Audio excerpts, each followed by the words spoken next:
अंग प्रदेश की धरती पर हाँ, बस ये आखिरी गीत में सुना के हम अपने कार्यक्रम को विराम देंगे। लेकिन कुछ गाने जो हिंदी के होली की फरमाइश है, वो आज हम शुरुआत माना अंत जो है ना हिंदी के होली से करेंगे। लेकिन अंग प्रदेश की धरती में हम कार्यक्रम कर रहे हैं, तो एक गीत अंग प्रदेश के लिए होना चाहिए। कौन सा?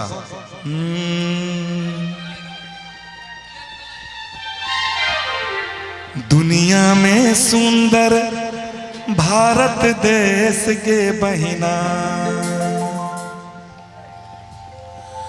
दुनिया में सुंदर भारत देश के बहिना, भारत में सबसे पावन अंग प्रदेश के बहिना।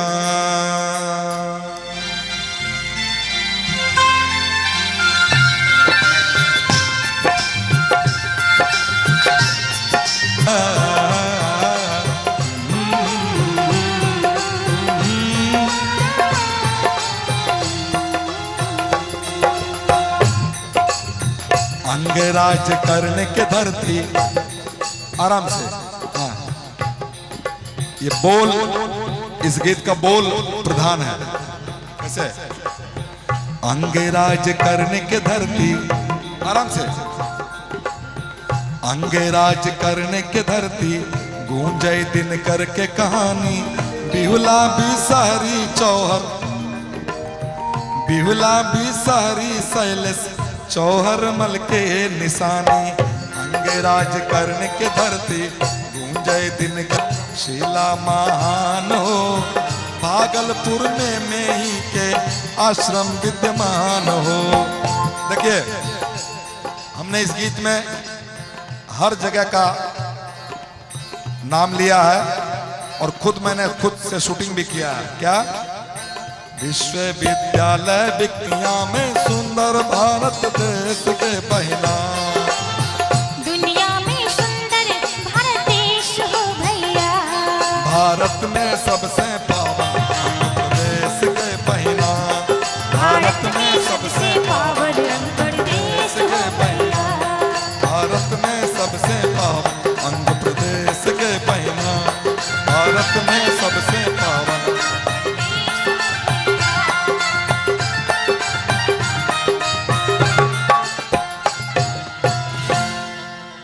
अंग प्रदेश के कुछ बोलेंगे हमारे उद्घोषक महोदय, उनको कुछ याद आया है। निश्चित कर्ण की यह धरती दानवीरों की धरती है।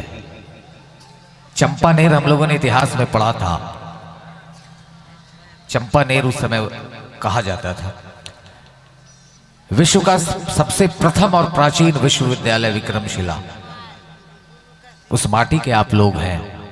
कर्ण की धरती जहां संजय भैया जैसे दानवीर हैं, जो एक बिल्कुल सामान्य दिखता है वो भी माला माल है। तो निश्चित यहाँ लक्ष्मी का वास है। आपके यहाँ कर्ण अंग प्रदेश अपने आप में इतिहास को सजोए हुए अपने दामन में समेटे हुए रखता है। जहाँ विक्रमशिला विश्वविद्यालय एक ऐसी थाती, एक ऐसी विरासत, काश आज वो हुआ होता। आज एक एक कण में एक एक चट्टान बोलता है, वो शिलालेख बोलता है, पत्थरों के टुकड़े बताते हैं कि विश्वविद्यालय कितना समृद्ध था, कितना विकसित था। उसके बाद जाके नालंदा विश्वविद्यालय बनता है, जहां आचार्य शीलभद्र होते हैं। और ऐसी स्थिति थी भैया कि द्वारपाल सबसे पहले एंट्रेंस की परीक्षा लेता था, उसके बाद आपको रिटर्न देना है और वहीं से वापस लौट जाना है। लेकिन दुर्भाग्य है हमारे देश में, मैं ये कहीं से सांप्रदायिक बातें नहीं कर रहा, 10,000 ऐसी विभूतियों को जो छात्र वहां पढ़ा करते थे, 12 से 13 दिनों में वो कौन था, खिलजी था या कौन था, 10,000 लोगों की हत्या सरेआम कर देता है और निस्तनाबूद हो जाते हैं ऐसे भारत की समृद्धि। तो आज हमें बचाना है और ये थाती तब बचेगी जब हम अपने संस्कार को समृद्ध करेंगे, अपने आचार और व्यवहार में परिवर्तन लाएंगे। न हमको भांग पीसने की मशीन चाहिए, हमें वो शिव पंचाक्षर चाहिए। नागेंद्र हाराय त्रिलोचनाय भस्मांगरागाय महेश्वराय नित्याय शुद्ध्याय दिगंबराय तस्मै नकाराय नमः शिवाय। मंदाकिनी सलिल चंदन चर्चिताय नंदीश्वर प्रमथनाथ महेश्वराय मंदार पुष्प बहुपुष्प सुपूजिताय तस्मै मकाराय नमः शिवाय। शिवाय गौरी बदनाब्ज वृंद सूर्याय दक्षाय ध्वर्नाशकाय श्री नीलकंठाय वृषभध्वजाय तस्मै शिकाराय नमः शिवाय वशिष्ठ कंबोध भव गौतमार्यं मुनिंद्र देवार्चित शेखराय चंद्रार्क वैश्वा नरलोचनाय तस्मै वकाराय नमः शिवाय यज्ञ स्वरूपाय जटाधराय पिनाक हस्ताय, शंकर के धनुष का नाम था पिनाक, यक्ष स्वरूपाय जटाधराय पिनाक हस्ताय सनातनाय दिव्याय देवाय दिगंबराय तस्मै यकाराय नमः शिवाय। ओम पंचाक्षर वेदं पुण्यं यह पटे शिव सन्निधौ शिव लोके मवाप्नोति शिवेन सह मोदते। ये पंचाक्षर स्रोत अगर इसे हम आत्मसात कर लें तो मुझे लगता है कि आध्यात्मिकता की पाठशाला की जरूरत नहीं है, जिंदगी के जीवन की दिनचर्या को बदल देगा। और इसी विरासत को हमें संभालना है। बहुत अच्छे लोग, बहुत अच्छी महफिल, और रमेश मंडल जी की बहुत अच्छी कॉफी मशीन वाली कॉफी एकदम शुद्ध पिलाया है उन्होंने, आंखों को बिल्कुल ऐसा आराम मिला है आपके आंगन में संजय भैया, कसम से दूसरी बार निःशुल्क बुलाइए ना, दौड़े चले आएंगे। एक बार सब लोग आप जैसे अच्छे आयोजकों के लिए बहुत बहुत साधुवाद, बहुत बहुत आपका धन्यवाद।